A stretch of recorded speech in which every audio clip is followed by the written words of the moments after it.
Okay, for those unaware, I love the market for rare collectible first edition books. Some of my favorite books of all time.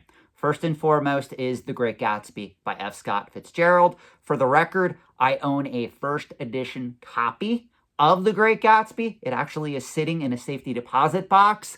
I will tell you, I bought it back in the 1990s when prices were not anywhere near as high as they are today. Full disclosure, I do not have the original dust jacket. It was never available when I bought that book on the secondary market back then, and it is also not inscribed. It's not signed by the author. So I want to make that clear because my copy of the first edition Great Gatsby would probably be only worth about $10,000 to $12,000 on the open market today. Now, I did very well because back in the 1990s, I think I paid just about $1,000 for that book. Back in the 1990s, that book was not in as much demand as it is today, simply because the movie that came out in the year 2012 that starred Leonardo DiCaprio, that's what really caused that book to go haywire on the secondary market. And demand has been escalating ever since. Now, I am a huge fan of classic literature. I also like books like A Picture of Dorian Gray, books like Ethan Frome. I tend to gravitate towards books that have very sad or depressing themes or love stories. It's just the way I'm wired. I don't know why, but I do love those books as well. I will probably talk about those books in detail in a separate video. What I want to do today is talk about some of these high prices that are being paid for these books at present time, because believe it or not, Heritage Auctions just recently concluded a signature sale on June 28th, 2024 of this year that had some surprising results as it relates to the first edition rare book marketplace, which is why we are doing this video. So I am going to go through some of these key results, and I want to reiterate, this market is on fire. But before you attempt to speculate or invest in this market, please understand, it is one of the most sophisticated markets in the entire antiques and collectibles trade. There is no third-party grading in this market. If you're going to come into this market, you have to do a lot of research, you have to have a lot of patience, and you got to work with either a well-known auction house or a credible dealer. And if you're going to park any money in this market, you're going to have to hold it there for a minimum of 10 years to see any type of profit on these items. Meaning, at any time, these items can also fall in value. This is a volatile market, but it's much more sophisticated, much more established than that of most pop culture collectibles. People have been collecting first edition books pretty much since the beginning of the printing press. I mean, let's be realistic. What does a first edition copy of the Bible go for? We're not going to go into that in this video. Make no mistake, King James Bible is very valuable if you have a first edition. Without further ado, let's get right into these auction results. The first sale in this auction that I want to talk about is a first edition copy of Mary Shelley's Frankenstein.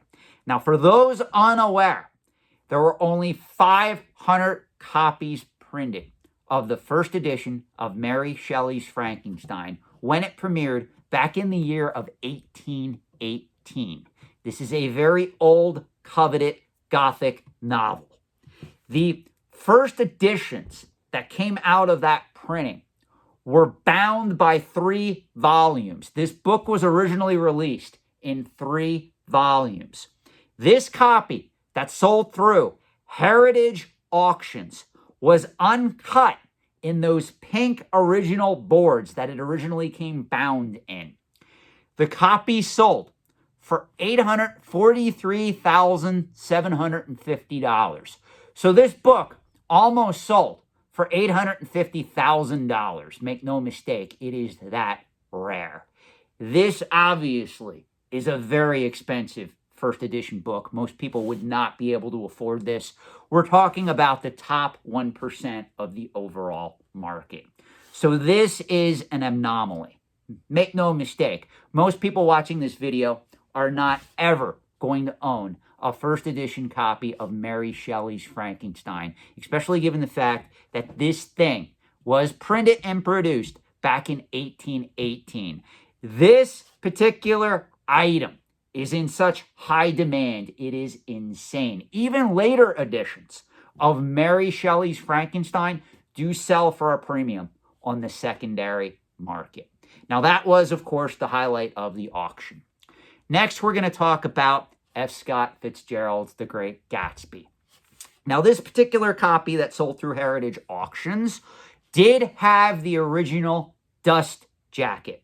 I want to make that very clear, because if you have a dust jacket to a lot of these books that originally came with dust jackets, it increases the value exponentially. I have a copy of The Great Gatsby. It's a first edition. It does not have the dust jacket. I want to make that very clear, because when you see how much this went for, you're going to be amazed.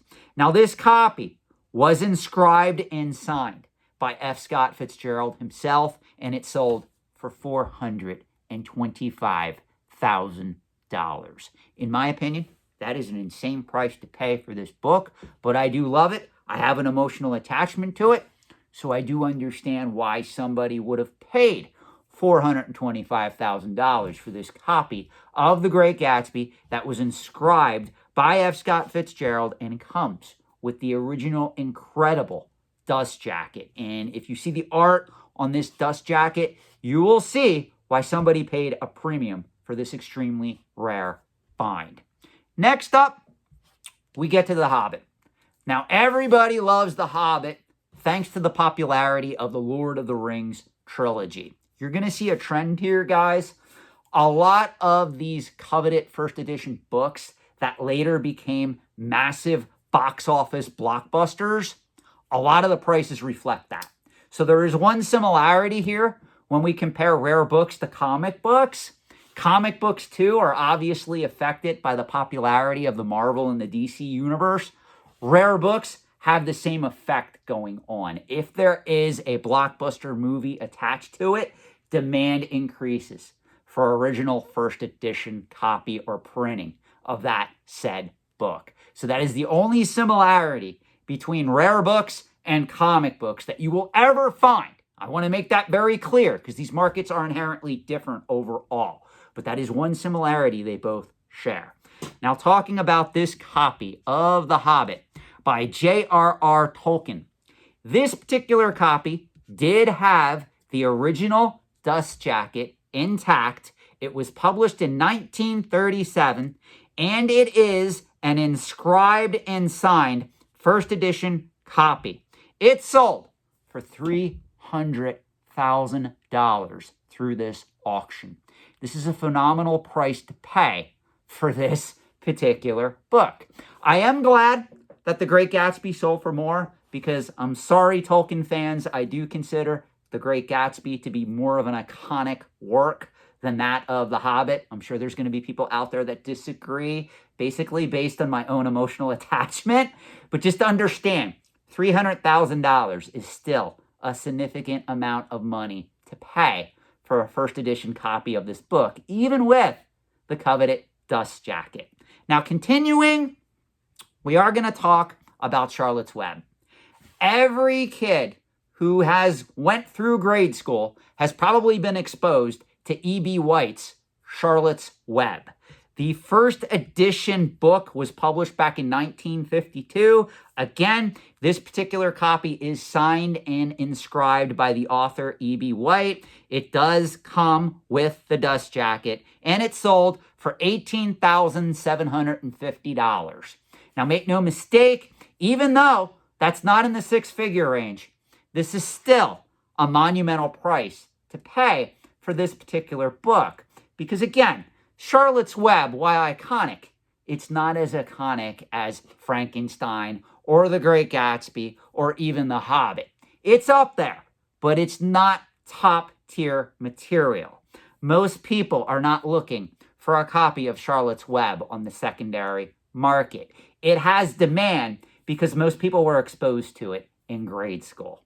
Last but not least, I do want to cover this particular copy of Death of a Salesman by Arthur Miller that was published in 1949. Again, this is a first edition copy, and it is signed and inscribed by the author.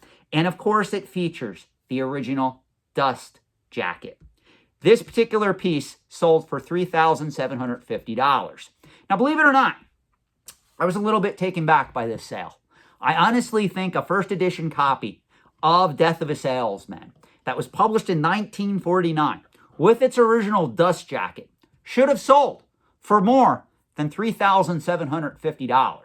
If I would have been paying attention more during this sale, I would have potentially bid on this piece, because I do put the value of this item at about $5,000 in today's market. So this particular buyer did, in my opinion, get a good price on this particular book. So it does show you, even amongst all of these high prices that are being paid for some of this material out there, there are still some good deals.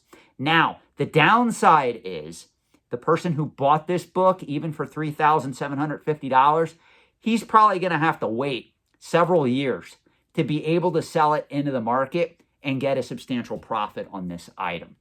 Because I can honestly tell you, I don't know what the demand would be if this individual turned around and tried to sell this on eBay for like $5,000. I don't think it would sell, because eBay is usually the wrong market to sell first edition collectible books. You usually have to consign them through a specialty auction house like Heritage or Swan Auction Galleries to get top dollar for these items.